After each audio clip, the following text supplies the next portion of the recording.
Hello සුබ දවසක් යාළුවනේ. මම අද ඔයාලට කියලා දෙන්න යන්නේ කොහොමද Zoom account එකක් මොබයිල් ෆෝන් එකෙන් හදාගන්නේ කියලා. එහෙනම් අපි යමු වීඩියෝ එකට.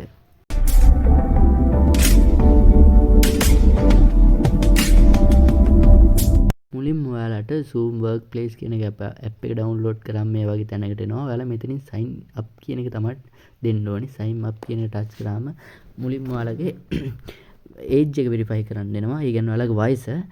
මෙතන ඔයාලා ටයිප් කරන්න ඕනේ ඔයාලා ඉපදුණු අවුරුද්ද. මම මේ වගේ මං ඉපදුණු අවුරුද්ද ටයිප් කරනවා. ටයිප් කරලා කන්ටිනියු කියන එක දෙනවා.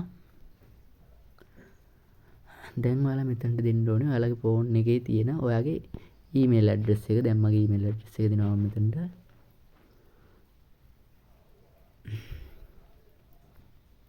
ඒ ඔයාලා මෙතන ඔයාලගේ මේල් එක ටයිප් කරලා කන්ටිනියු කියන එක දෙන්න ඕනේ. දැන් කන්ටිනියු කියන එක දුන්නාට පස්සේ ඔයාලගේ මේල් එකට එහෙන් මේල් එකක් එවනවා. මේ මේල් එකේ තියෙන confirmation code එක කෙනත් මෙතන ටයිප් කරන්න ඕනේ. මේ වගේ මගේ මේල් එකට ආපු confirmation code එක කෙනත් මම මෙතන ටයිප් කරලා verify කියන එක ටච් කරනවා. දැන් ඔයාලා එක්කන් ඉන්නේ මෙන්න මේ වගේ තැනකට ඔයාලා දැන් මුලින්ම මෙතනට first name එක දෙන්න ඕනේ යාගේ. දැන් ඔයාගේ last name එක දෙන්න ඕනේ. දැන් password එක විදියට ඔයාලා හොඳ strong password එකක් දෙන්න ඕනේ.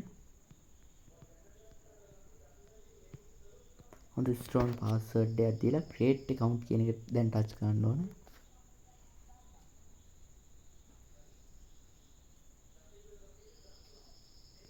දැන් ඔයාලා එන්නේ මෙන්න මේ වගේ තැනකට. මෙතනදී ඔයාලා notification on නම් enable notification කියන එක දෙන්න. මට දැන් අවශ්‍ය නැති නිසා මම not now කියන එක දෙනවා.